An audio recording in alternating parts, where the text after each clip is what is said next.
Good evening বন্ধুরা, কেমন আছো তোমরা? আমি তো তোমাদের ভালোবাসে অনেক অনেক ভালো আছি। তো দেখো আজকে সন্ধ্যাবেলা মানে স্ন্যাক্স টিফিনে কি নিয়ে চলে এসেছি দেখো, ভীষণ yummy yummy prawn chicken egg chow mein, তার সঙ্গে ভেজিটেবলও আছে। দেখো ফ্রনগুলো আমি কি সুন্দর করে ছাড়িয়েছি, দেখো জাস্ট ওয়াও।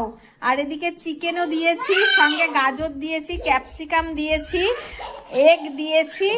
মানে এত সুন্দর লুকিং হয়েছে, খেতেও ভীষণ টেস্টি হয়েছে। একটু অনেকটা সময় লেগে যায় জানো তো করতে। তো আজকে সন্ধ্যাতে আমরা মিক্স চাউমিন রেডি করেছি। সন্ধ্যাটা তো আমরা এটা দিয়েই এনজয় করছি। তোমরা কে কি খাচ্ছ প্লিজ প্লিজ প্লিজ কমেন্টে জানিও। ওকে, তো থ্যাংক ইউ সো মাচ। আর ভিডিওটা ভালো লাগলে লাইক কমেন্ট শেয়ার করে যাও। Okay, once again thank you so